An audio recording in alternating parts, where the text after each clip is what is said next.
Boa noite, queridos. Graça e paz. Amém? Que bom que você está aqui. Hoje pela manhã, nós falamos um pouco sobre a esperança da nossa fé, que nos enche de autoridade para viver um tempo de adoração. Nossa igreja, ela trabalha com algumas temáticas que são divididas conforme as estações do ano. E agora, no dia 22 de setembro, nós mudamos para a estação da primavera, ou a estação das flores. E dentro dessa temática, a gente trabalha as nossas mensagens dentro da perspectiva da adoração. E como anualmente nós estamos tratando de autoridade e graça, pela manhã a mensagem trazida foi a razão ou a esperança da nossa fé, que nos enche de autoridade para viver um tempo de adoração. E falamos sobre o que significa o Evangelho, sobre o que significa as boas novas que Jesus Cristo pregou ou anunciou para os homens. Então, agora, nesse tempo da noite, eu quero dividir com você a ideia de que as boas novas são a razão da nossa adoração. Amém? Então, você tem muitas notícias, você tem muitas informações. Aliás, eu acho que é difícil hoje você, ou qualquer um de nós, ser capaz de absorver todas as informações, mesmo você tentando ser um tudólogo, né? Aprendi essa palavra hoje. Tudólogo, porque tem teólogo e tem tudólogo. Tudólogo é o que sabe de tudo, né? Eu acho que é muito difícil você ser tudólogo, né? Então, não dá para você absorver todas as informações, e há uma verdadeira competição para aquilo que vai tomar a sua atenção, vai tirar o seu like, vai roubar o seu coração. E eu quero dizer que dentro desse todo emaranhado de informações que você recebe, existe uma palavra que são as boas novas do Senhor, que é a boa notícia do Evangelho, e é essa boa notícia do Evangelho que está no meio de todas as informações, que você vai precisar discernir, entender, compreender, achar, separar de todas as outras informações, para transformar essas boas novas do Evangelho como a razão da sua adoração. Então veja, se você tem acompanhado aqui as mensagens que a gente tem trazido, você já compreendeu que Deus, quando nos criou, Ele nos fez com um plano, com um propósito para as nossas vidas, né? A gente, às vezes, confunde Deus e não lembra que Deus é um ser inteligente. E ser inteligente é alguém que não faz absolutamente nada sem ter um objetivo em mente. E quando Deus fez você, Ele tinha um objetivo em mente, Ele tem um plano, um propósito na sua vida. Como lemos no livro do Apocalipse, capítulo 41, os objetivos e os planos de Deus não poderão ser frustrados. E então, quando nós vivemos uma vida que desconhece ou não consegue, de alguma forma, descobrir ou discernir a vontade do Senhor ao longo de tantas vontades e de tantas informações, a nossa vida, então, ela é uma vida insatisfeita, é uma vida infeliz, é uma vida incompleta, é uma vida que acaba perdendo o sentido, porque não se alinha com o propósito e com o sentido de Deus. Então, abra sua Bíblia comigo, se você a trouxe, 1 Coríntios, no capítulo 15, eu quero ler com você o verso de 1 a 4, e quero te lembrar uma coisa, que tenta impedir a sua vida de descobrir as boas novas do Evangelho, que tenta atrapalhar os planos de Deus na sua vida, que tenta, de alguma forma, embaralhar a sua mente, confundir a sua cabeça, para você se esquecer de que, primeiro, Deus criou você, Deus tem um plano na sua vida, e você foi criado com objetivos, planos, propósitos, vontades, e Deus tem prazer em proteger, em de alguma forma te poupar, em alguma forma te ajustar, para que você possa viver em plenitude de vida, como diz o Evangelho, como assim nos informa as boas novas, ou o Evangelho, a Bíblia Sagrada. Viver em novidade de vida, viver uma vida nova, viver uma vida alegre, viver uma vida que agrada a outros e a nós mesmos acima de todos. Portanto, tem alguma coisa que tenta nos atrapalhar, tenta nos impedir, e é por causa disso que o Evangelho também apresenta uma solução. Então veja, irmãos, quero lembrar-lhes o Evangelho que lhes preguei, porque a gente pode esquecer, são tantas coisas, tantas informações, tanta tentativa de alguma forma, absorver o nosso espaço, o nosso HD mental, né, se é que isso existe, o nosso cérebro, a memória ela é impregnada com tanta coisa, que às vezes a gente esquece. Então Paulo fala, irmãos, quero lembrar-lhes o evangelho que preguei, ao qual vocês receberam e no qual vocês estão firmes. Verso 2.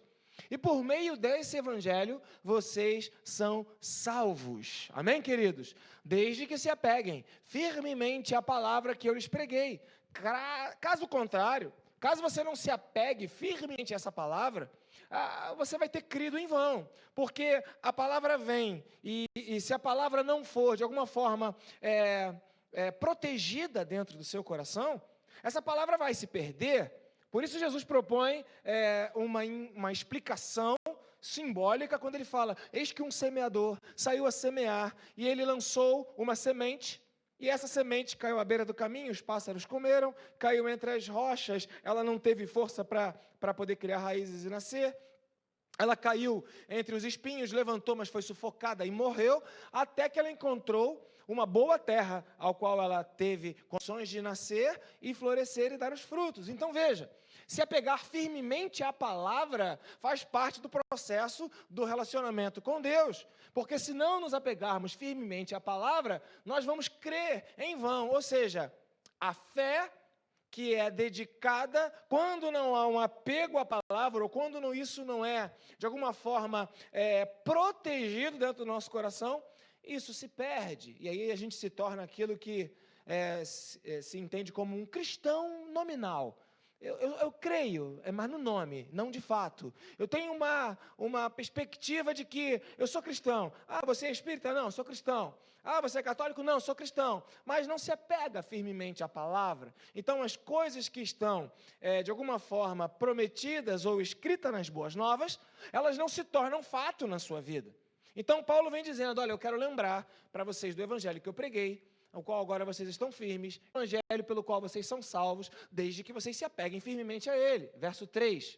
Pois, o que primeiramente lhe transmiti foi o que eu recebi, dando aquela visão, eu só consigo dar aquilo que eu primeiro recebo, que Cristo morreu pelos nossos pecados. Amém, queridos? Repita assim comigo, Cristo morreu pelos nossos pecados.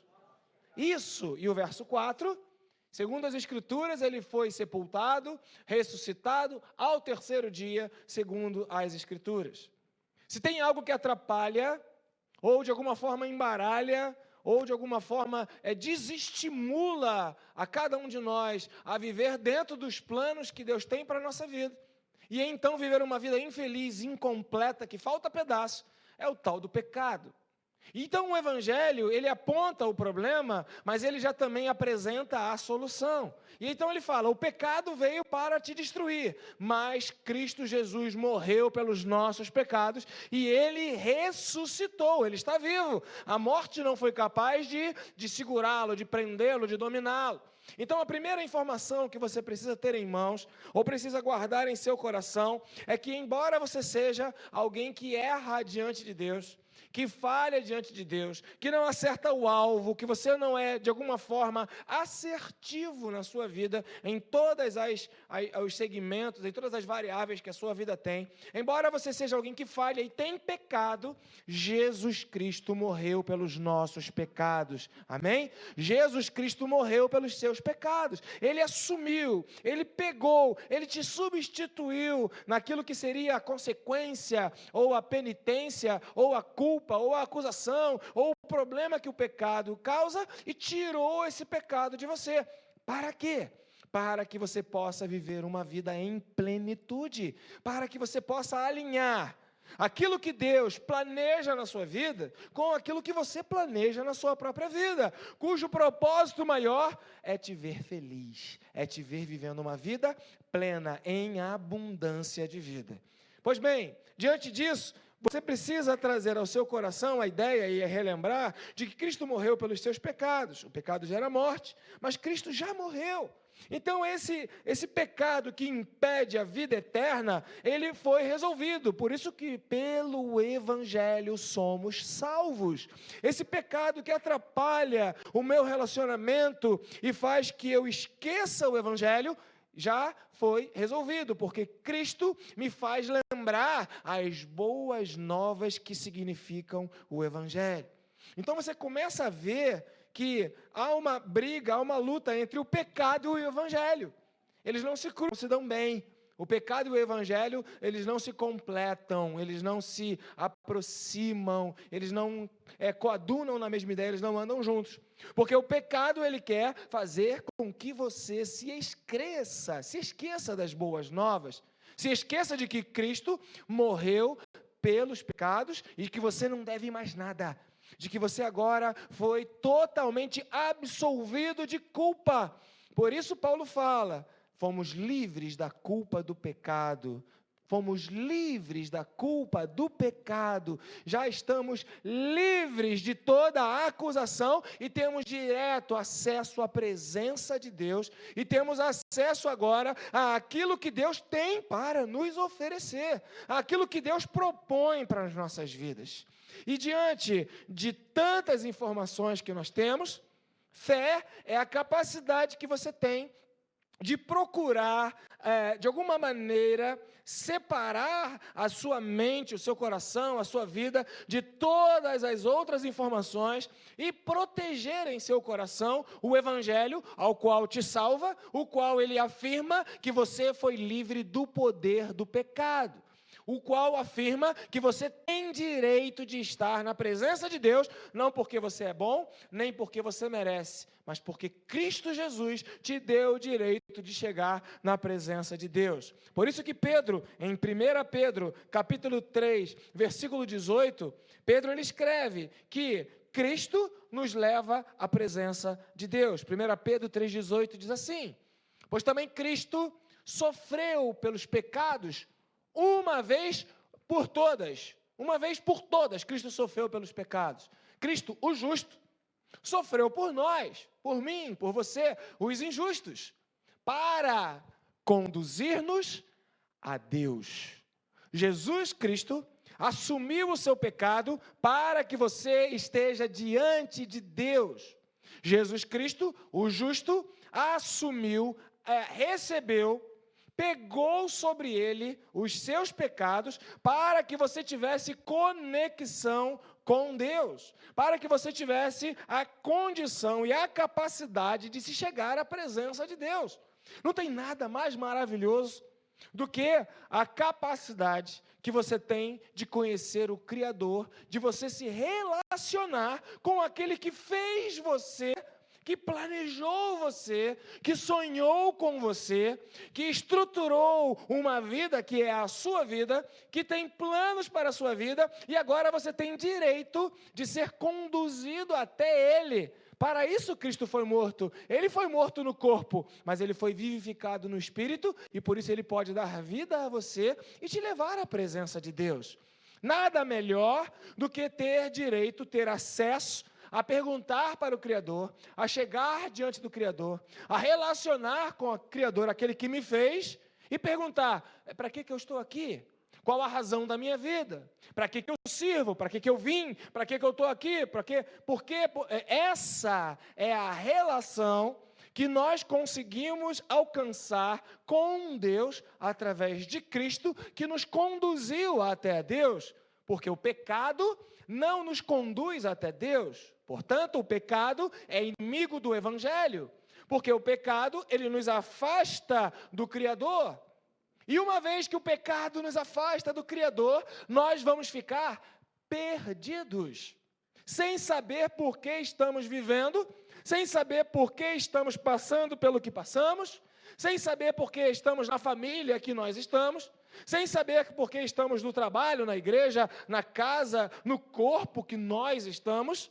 E então, as nossas vidas, afastadas do Criador, desconhecem o motivo pelo qual o Criador nos fez, e isso então nos dá um senso de vazio, nos dá um senso de inutilidade, nos dá um senso de falta de direção, e aí na tentativa de buscar uma direção, de preencher o vazio, muitos de nós passamos a vida inteira correndo atrás do vento. O Evangelho é a boa notícia de que Cristo morreu pelos seus pecados, para acabar com a distância entre você e o Criador, para que você possa, diante do Criador, perguntar, Deus, para que eu estou aqui? Deus, quais são os teus planos na minha vida? Deus, o que o Senhor tem para mim? Qual é a minha parte?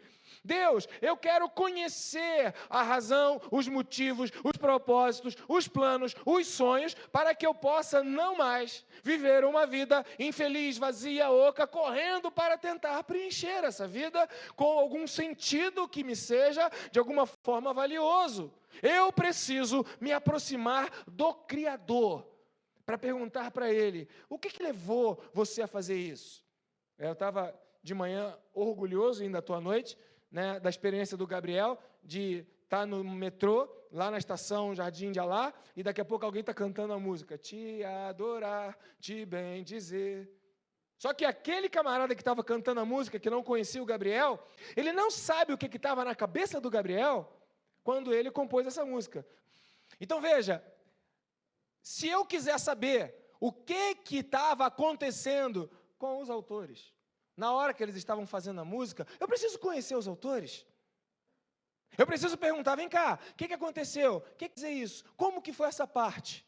O que quer dizer com o coração grato? Eu me aproximo do teu Senhor. O que você estava fazendo? Aí o Gabriel vai falar, como falou aqui, não, eu estava no momento de devocional, e naquele momento eu comecei a escrever, o meu interesse, a minha sede. Então, quando nós estamos diante do Criador, a gente entende os motivos, entende as razões, entende os porquês, entende para que aquilo foi feito, né? Eu me lembro que eu sempre gosto de estudar as origens, e tinha uma música do Caetano Veloso, que é a maior fake news de todas, Caetano Veloso, Djavan, que é mais antigo, os mais novos talvez não conheçam, mas tinha uma música lá de um cantor, que ele falava tal de uma flor de lis. E tinha um post fake news na internet que dizia que Flor de Lis era uma filha que havia sido perdida, que nasceu e que morreu, e que foi uma coisa que passou. Tudo historinha. Eu até conheci o Djavan, porque na época eu vendia carro, ele tinha uma BMW vermelha, ele era saudável, morava ali em Ipanema, perto da minha loja, mas eu não tive a oportunidade de perguntar para ele que história real era essa música. Mas quando a gente não conhece quem fez, a gente não sabe por que fez. Mas quando eu conheço quem fez, eu tenho o direito de saber por que ele fez. Vocês estão acompanhando, queridos? Cristo nos deu o direito de nos conduzir até Deus, e isso te dá o direito de, diante de Deus, saber qual é a razão da sua existência. Sabe aquela perguntinha? Para que eu estou aqui? Para que serve a minha vida? Deus tem a resposta para você. O Evangelho apresenta essa resposta quando mostra que Jesus te conduz até a Deus para tirar toda e qualquer dúvida do seu coração, eliminar a falta de sentido e proporcionar a você um senso de importância, um senso de valor, um senso de que você não está, de alguma maneira, inutilmente colocado onde você está. Tudo foi pensado, tudo foi planejado, e Deus tem prazer em revelar aos seus filhos aquilo que Ele criou, quais são os planos que Ele tem para a sua vida. Isso foi adquirido através de Cristo Jesus. Portanto, a nossa adoração é a Cristo Jesus. Nós adoramos a Jesus, o Filho de Deus, que nos conduz até Deus e que nos dá sentido de vida. Amém, queridos?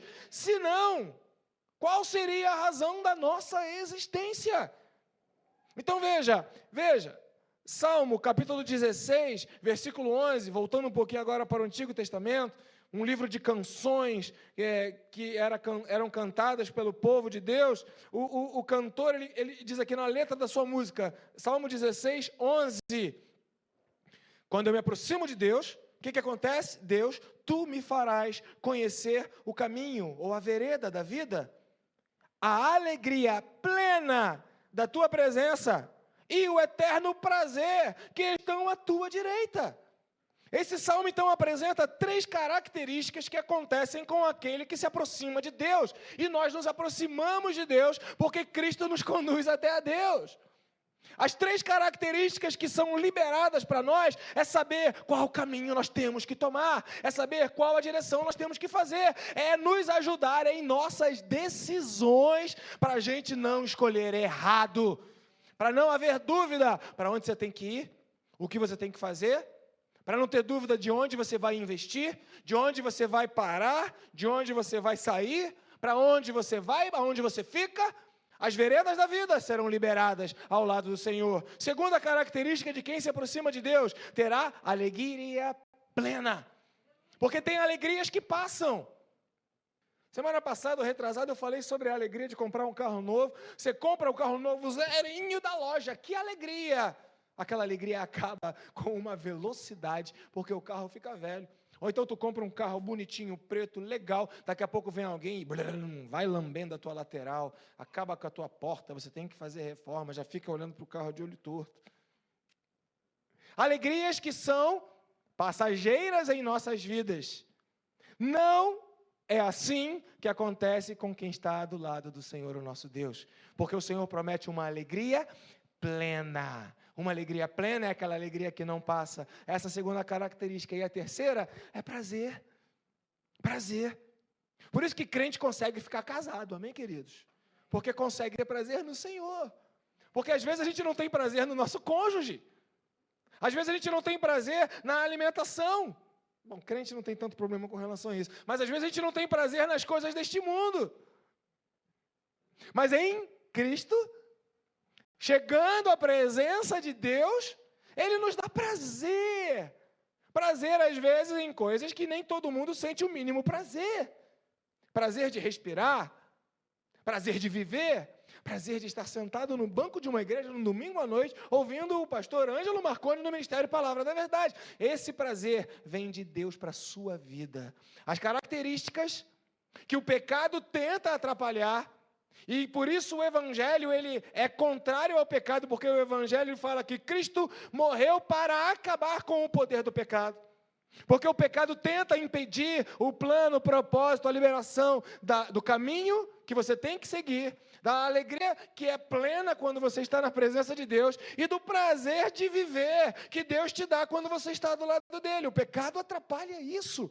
E o Evangelho é a boa notícia de que isso tudo já acabou, porque Cristo Jesus morreu, ressuscitou e Ele libera o Espírito Santo para viver com você, para que você possa estar conectado do lado do teu Deus, que te faz todas essas coisas. Amém, queridos? Caminhando. O pecado quer que você sinta vergonha do Evangelho, porque o Evangelho é a solução que destrói o pecado. Romanos, capítulo 1, versículo 16 e 17, diz exatamente isso. Romanos, capítulo 1, uma carta que Paulo escreveu para a igreja que estava lá em Roma. Capítulo 1, verso 16, Paulo diz assim, eu não me envergonho do Evangelho, mas o pecado quer que você tenha vergonha do Evangelho. Então Paulo ele faz questão de dizer, eu não me envergonho no Evangelho. Porque o pecado quer que você tenha um jeito sutil, menos enfático de dizer que você tem a solução. O pecado quer que você se envergonhe, quer que você fique acuado, quer que você tenha medo, quer que você seja preso, quer que você não afirme com tanta veemência que Jesus Cristo é a solução. Paulo então fala, eu não me envergonho no Evangelho. Sabe por que eu não me envergonho? Porque é o poder de Deus para a salvação de todo aquele que crê. O Evangelho salva todo mundo, salva o judeu, salva o grego, vai adiante, por favor. No Evangelho é revelada a justiça de Deus. Ou seja, as coisas certas, as coisas que foram feitas para os seus devidos lugares. A melhor explicação para a justiça é a coisa certa no lugar certo. O que tem que ser, sendo. Então, no Evangelho é revelada a justiça de Deus. Quando você acredita no Evangelho, a sua vida vai para o lugar certo e a sua vida funciona como deveria funcionar. O pecado sabe disso e ele quer te envergonhar para que você não se debruce, para que você não se entregue, para que você duvide, para que você não creia. Então, Paulo fala, no Evangelho é revelada a justiça de Deus. Não tem erro, é uma justiça que do princípio a fim é pela fé. Porque está escrito, o justo viverá pela fé. Então veja, muitos são tentados a ter vergonha de crerem no Evangelho. Muitos são tentados a ter vergonha no plano de Deus para as suas vidas.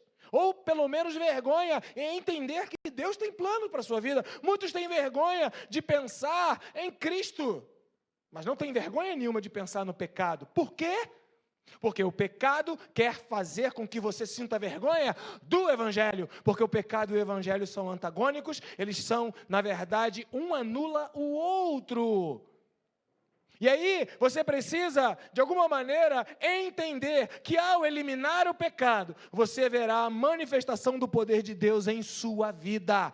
Josué, capítulo 7, versos 10 até o 13, quando Josué está com o povo de Israel, diante de uma batalha, no capítulo 7, versos 10 até o 13, diz assim o texto, Josué capítulo 7, verso 10, o Senhor disse a Josué, levante-se, por que você está aí prostrado? Israel pecou, violou a aliança que eu lhe ordenei, pegou para si, apossou-se de coisas consagradas, roubou-as, escondeu-a, colocou junto de seus bens. Por isso, por causa dos pecados, os israelitas não conseguem resistir aos inimigos. Por causa do pecado, os israelitas fogem dos inimigos e se tornaram até merecedores de serem destruídos pelos seus inimigos. Se tornaram merecedores da sua destruição. Não estarei mais com vocês, porque Deus e o pecado não andam juntos. Não estarei mais com vocês, se não destruírem do meio de vocês o que foi consagrado à destruição. Se vocês não abrirem mão do pecado, vai lá, santifique-se, ó povo. Santifique o povo, Josué, diga-lhes, santifiquem-se para amanhã, pois assim diz o Senhor, o Deus de Israel, há coisas que precisam ser tiradas, destruídas no meio de vocês, e vocês não conseguirão resistir aos inimigos, enquanto não as retirarem. Então veja, quando você quer a vitória de Deus na sua vida, você vai precisar eliminar o pecado da sua vida. Quando você quer a bênção do Senhor, a proteção do Senhor, o caminho do Senhor, a alegria plena do Senhor, você precisará tirar o pecado da sua vida.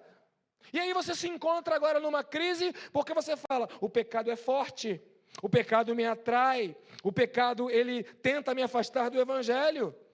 Mas Jesus Cristo tem o poder para vencer toda a obra do pecado na sua vida. Ele venceu. Aquele que crer vencerá pela fé. O justo será justificado e vencerá pela fé em Cristo Jesus, o Senhor. E uma vez o pecado vencido, os seus inimigos serão destruídos, os seus inimigos não conseguirão resistir a você. Porque você é muito forte? Não, porque Deus lutará a sua batalha. Por isso que temos uma canção que cantamos aqui na igreja. Assim que eu luto as minhas guerras. Assim como entregando ao Senhor, confiando no Senhor, me aproximando do Senhor. E o pecado me afasta dessa proximidade. Mas veja, o Evangelho, ele lhe dá autoridade para eliminar o pecado. Romanos, capítulo 6, versos 10 a 14. Eu não sei se eu já li, mas se eu li eu vou repetir. Romanos capítulo 6, versos 10 a 14, diz assim. Romanos 6, 10. Porque morrendo, Jesus, ele morreu para o pecado uma vez por todas. Mas vivendo, Jesus vive para Deus. Verso 11.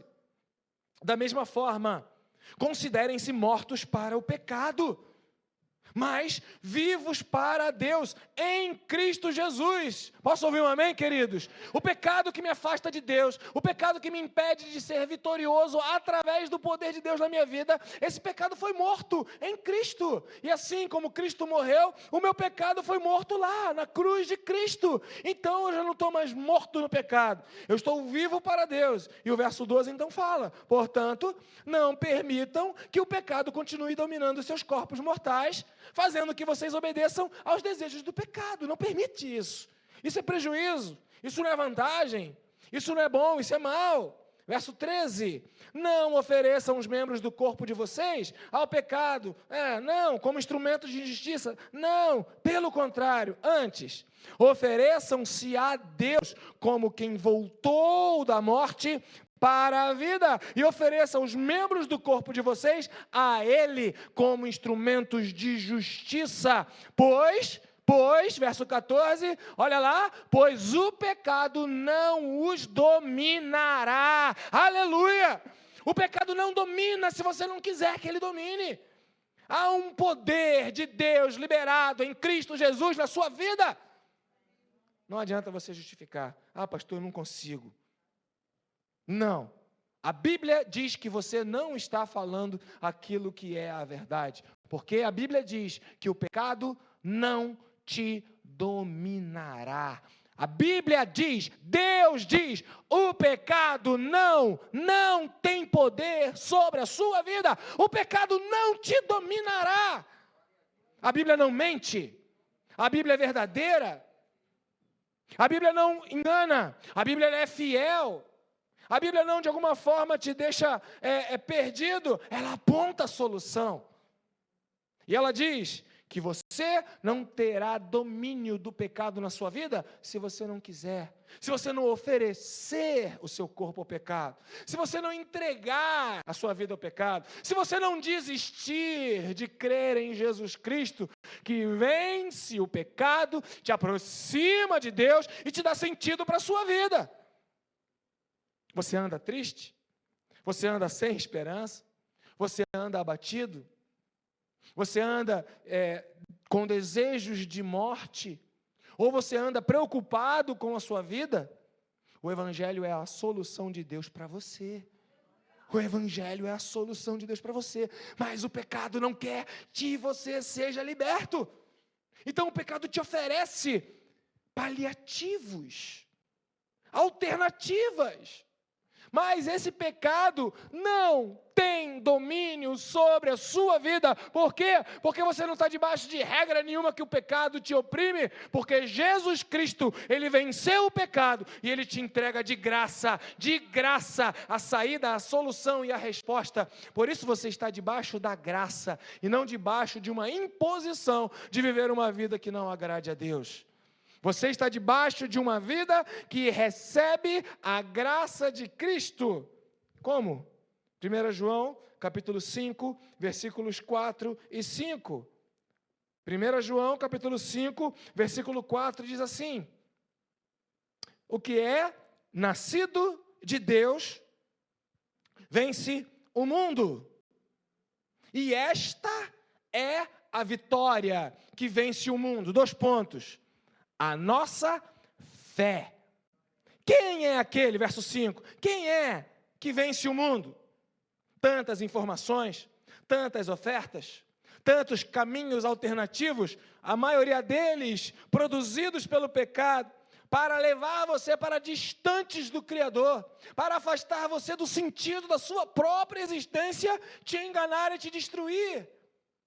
Quem é que vence o mundo? Quem é que vence o pecado? 1 João capítulo 5, verso 5. Somente aquele que crê que Jesus Cristo é o Filho de Deus. Quem crê em Jesus receberá a saída para vencer o pecado. Quem crê em Jesus receberá a saída para encontrar o caminho. Quem crê em Jesus receberá uma alegria plena. Quem crê em Jesus receberá um prazer na sua vida que não será de alguma forma satisfeito em qualquer outro lugar, pois só o Criador sabe para quê e por que Ele criou e fez você. Só Jesus é o caminho, Ele é a verdade, Ele é a vida. Às vezes a gente precisa se lembrar dessas coisas, porque o pecado ele quer nos aprisionar, ele quer nos fazer esquecer as boas novas do Evangelho e roubar a nossa adoração. O pecado quer dizer para você que você precisa atender a determinados padrões, requisitos, a determinados interesses de pessoas, de grupos, a determinados valores que são, de alguma forma, coletivos e estão na cabeça de todo mundo. O pecado quer te dizer que você não tem nada a ver com o Evangelho. O pecado quer te dizer que para você ser feliz, você precisa de tudo aquilo que aparentemente é a proposta da felicidade. A fé no Evangelho aponta que Jesus Cristo, Ele acaba com o pecado, Ele te traz um prazer, uma alegria e um caminho que você não vai mais errar e você vai acertar tudo aquilo que você precisa acertar. Para terminar, Romanos capítulo 6, versículo 22 e o versículo 23. Abra a sua Bíblia aí. Romanos capítulo 6, versículos 22 e 23. Romanos 6, 22 diz assim: mas agora que vocês foram libertados do pecado e se tornaram escravos de Deus, o fruto que colhem leva à santidade, E o seu fim, o fim desse fruto que você colhe, que afasta você do pecado, que você foi liberto dele, o fim desse fruto é a vida eterna. Porque o salário do pecado gera morte, mas o dom que Deus te dá de graça, o dom gratuito de Deus, é a vida eterna através de Cristo Jesus, o nosso Senhor. Por isso nós adoramos a Jesus. Sabe por que nós adoramos a Jesus? Porque somos livres do pecado. E a nossa vida passa a ter sentido em Cristo Jesus, o nosso Senhor.